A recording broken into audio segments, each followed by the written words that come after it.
dihindarkan dulu, coba kita hindarkan dulu budaya malas. Artinya apa? Ya, bayar aja joki selesai semua. Jangan, ya. Itu bukan tugas mahasiswa itu, ya.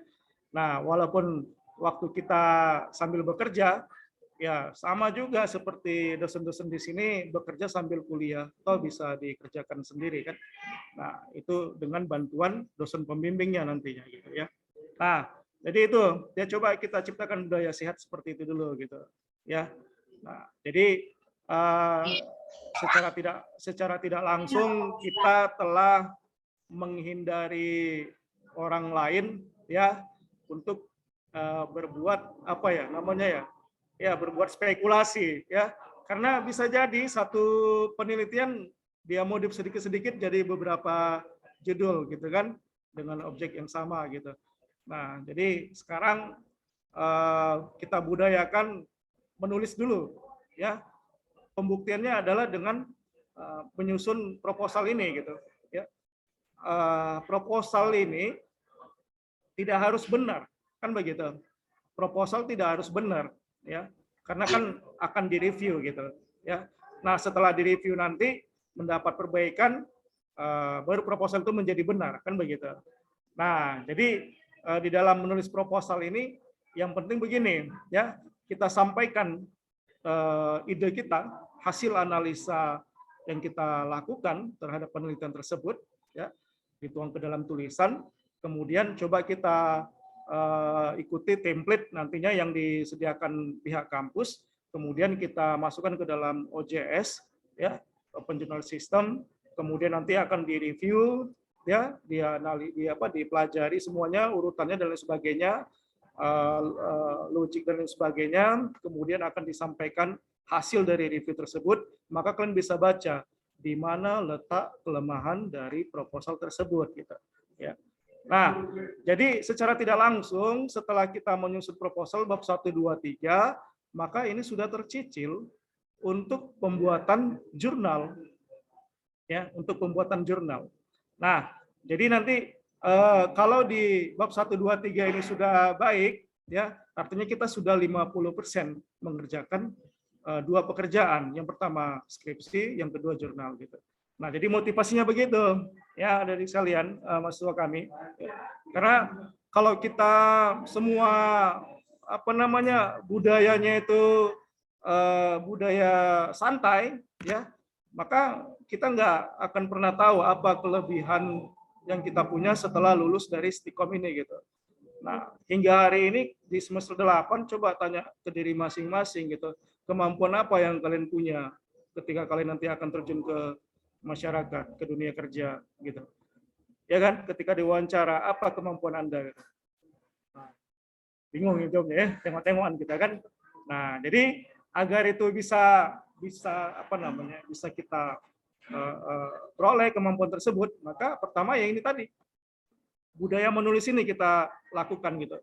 Nah, awalnya kalian nggak tahu apa itu back propagasi. Kemudian ketika menulis, membaca, kalian tahu apa itu back propagasi, kan begitu. Dan seterusnya gitu. Artinya apa? Ilmu itu akan bisa didapatkan ketika kita membaca dan menuliskannya. Nah, begitu sidang, seminar proposal, apa yang kalian presentasikan itu bisa dipahami oleh penguji gitu. Dan penguji hanya sebatas apa ya, memperkaya nantinya, memperkaya dari proposal kalian gitu, mengusulkan gitu kan, apa namanya, bagaimana skripsi itu nanti bisa menjadi lebih baik lagi gitu, pengembangan dari proposal kalian. Ya, baik itu adik sekalian. Ya. Nah, kita masuk ke dalam penulisan bab 2. Bab 2 itu judulnya banyak, bisa dasar teori, bisa studi literatur, bisa kajian pustaka, apa saja gitu. Ya. Nah, jadi di dalam penulisan bab 2 ini, ya, apa yang ada di dalamnya, ya, yang pertama bahwa bab 2 itu uraian singkat tentang bahan referensi yang kita gunakan sebagai metodologi di dalam memecahkan masalah penelitian. Nah, Jadi gini, sebelum kita menuliskan bab 2, ya, saya lompat dulu ke slide ketiga, ya. Nah, ini berhubungan. Jadi referensi tadi, ya, itu merupakan pokok bahasan yang digunakan sama dengan pendahuluan yang di depan, ya. Nah, yang di bab 1 tadi, ya, tapi lebih disempurnakan gitu, ya. Nah, jadi dia harus menyambung kan, gitu. Nah, jadi kalau kita di depan berbicara masalah sistem pendukung keputusan, maka di bab 2-nya harus dengan sistem pendukung keputusan gitu, ya. Nah, jadi kita lihat dulu, kita baca dulu yang di bab 1 apa yang ditulis, maka kita sempurnakan di bab 2. Tentunya di sini adalah teoritis, kan begitu. Nah, pendukung dari bab 1 tadi gitu. Nah, kemudian di dalam bab 2 ini subbab itu disusun dari umum ke khusus gitu, ya. Nah,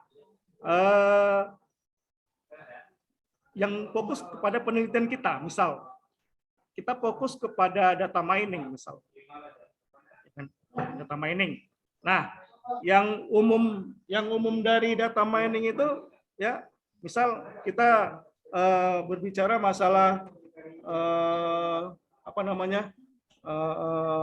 data mining. Kemudian data mining itu kan banyak metode di bawahnya gitu, ya. Nah, kemudian masuk ke dalam khusus metode yang digunakan apa gitu, ya. Misal menggunakan algoritma, kita membahas masalah C45 gitu.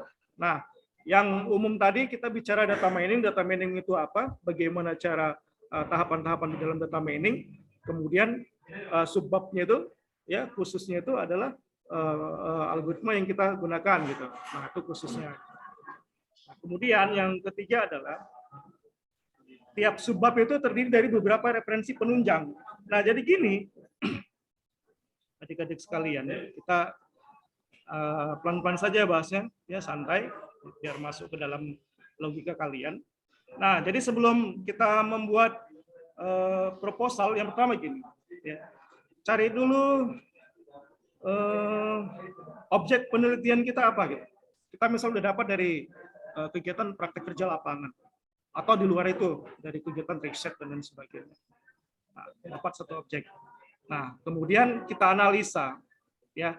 Di bab 1 kan sudah terjadi proses analisa, sudah bisa membicarakan masalah, sudah tahu bagaimana cara memecahkan masalah menggunakan algoritma apa, gitu, ya. Nah, kemudian dari kegiatan analisa tersebut, ya, maka tahap berikutnya adalah kita mencari referensi, ya. Kita mencari referensi. Referensi yang paling bagus itu tadi disebutkan, ya, dijelaskan Pak Anjar, itu yang paling bagus itu adalah dari jurnal gitu. Kenapa? Up to date gitu kan. Karena ilmunya berkembang gitu. Kalau buku mungkin teori-teori lama yang dimunculkan kembali gitu, ya. Tapi tidak tertutup kemungkinan jika kita mengambil formula, misal kita ngambil dari buku, tidak masalah gitu. Tapi gini, ya, maksudnya tadi tiap subbab terdiri dari beberapa referensi, bisa saja gini, misal kita bicara algoritma C45 misal data mining. Nah, kita ambil 10 judul yang berhubungan dengan C45 dengan objek penelitian yang sesuai dengan yang kita teliti gitu, ya. Nah, kita lihat, ya.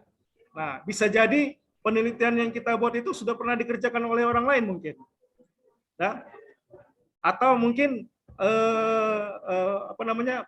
penelitian yang kita kerjakan itu sudah pernah dikerjakan orang lain dengan metode yang berbeda mungkin, ya. Nah, jadi tidak masalah gitu, ya, selama kita bisa menunjukkan hasil yang lebih optimum misal, maka itu akan menjadi hasil yang terbarukan gitu, ya. Nah, jadi referensi tadi ini, ya, bisa kita kutipkan ke dalam tulisan kita gitu, ya. Misal definisi data mining gitu, ya, nggak harus satu gitu, ya.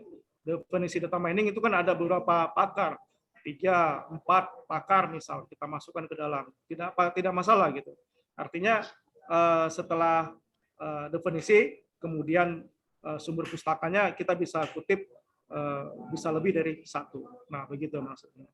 Nah, kemudian kita harus mengubah kalimat referensi dengan bahasa sendiri gitu.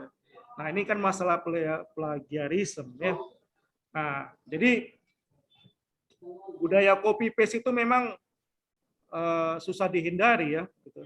Karena apa namanya ya, bukan kita tidak mampu merubah bahasanya gitu, ya. Cuma itu tadi ya, faktor M tadi gitu, ya udahlah biarlah begitu gitu kan. Nah itu nggak tahu-taunya nanti penguji gitu misal. Nah ketika nanti proposal itu disubmit ke OJS, ya itu kan nanti ada cek plagiarisme-nya gitu. Berapa persentase plagiarisme yang di apa namanya yang terdapat di proposal tersebut gitu ya.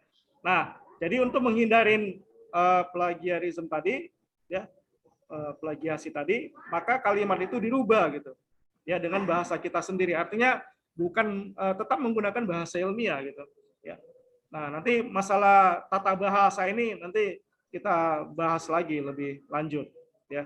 Nah, kalau di apa namanya di bahasa Inggris ya itu ada softwarenya biasanya untuk apa namanya merubah kalimat ya.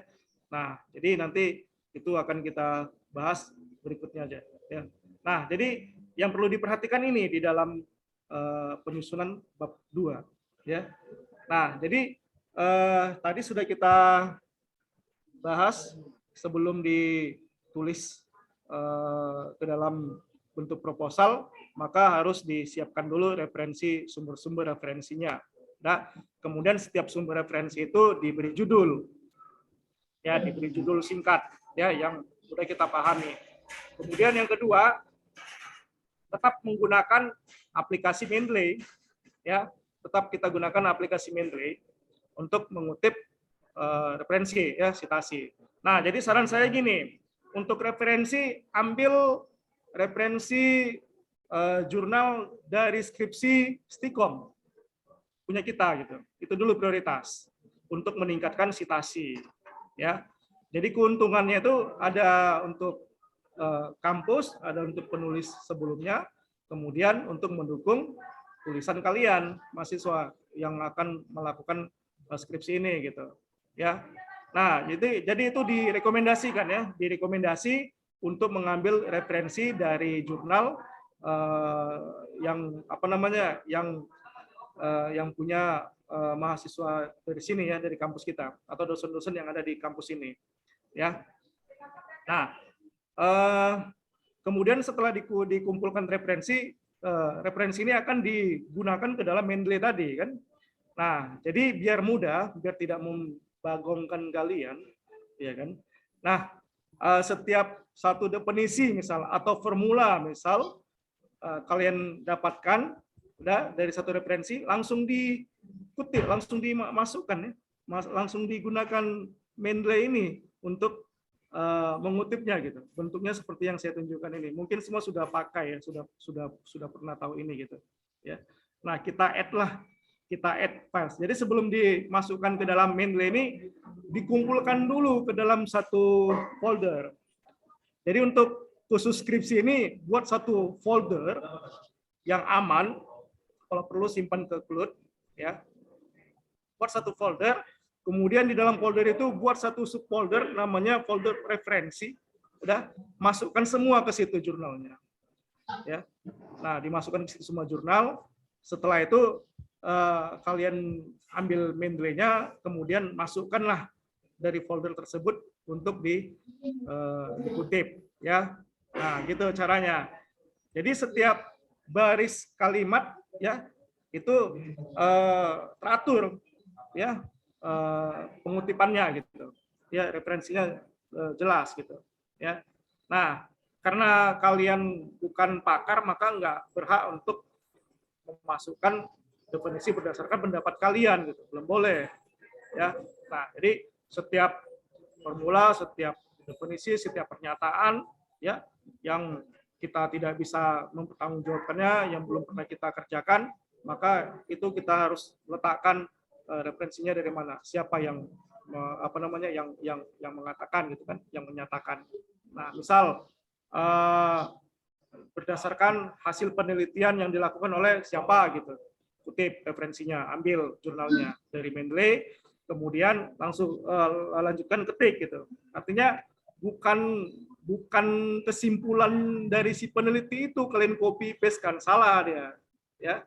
Nah, tapi apa yang disimpulkan si peneliti sebelumnya itu kita olah dengan kalimat kita untuk menunjukkan hasilnya. Nah, jadi itulah cara merubah kalimat referensi dan meletakkan referensi gitu. Ya, sampai sini paham ya untuk manajemen referensi, mulai dari folder, bagaimana meletakkan kutipan.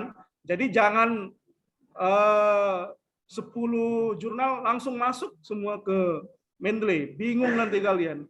Ini jurnal yang mana? Ini dikutip untuk yang kemana gitu, ya. Nah, jadi dia per kalimat masukkan referensi. Nah, begitu. Ini berdasarkan pengalaman pribadi sih sebenarnya. Ya, ya saya rasa itu lebih mudah gitu. Ya. Nah, kemudian kenapa harus diletakkan sumber referensi itu ke dalam satu folder yang sama gitu? Ya. Nah, kalau kalian mengabaikan ini, kalian download itu kan masuknya ke dalam folder download di komputer kalian gitu. Nah, kalau kita campur aduk di komputer di folder download itu ada berapa ratus file, iya kan? Ada berapa ratus file yang kita download selama kita pakai laptop gitu. Nah, ini tentu akan menjadi kebingungan nantinya. Kemudian yang kedua, kalau kita membutuhkan sumber referensinya di kemudian hari, ya, maka folder tadi bisa kita pindahkan gitu kan. Nah, artinya ginilah, untuk membuat kita lebih mudah ya menyusun kembali ya kalau dibutuhkan referensi tersebut. Sudah? Nah, baik. Kita lanjut. Ini berdasarkan panduan skripsi yang kita kutip ya. Nah, ini panduan skripsi belum pernah direvisi. Nah, jadi kalau berdasarkan panduan skripsi ya, itu bab 21 definisi metode, bab 22 metode, subbab 23 aplikasi yang digunakan, subbab 24 riset-riset terkait dan seterusnya. Nah, ini bisa dibaca sendiri ya. Nah, jadi ada beberapa yang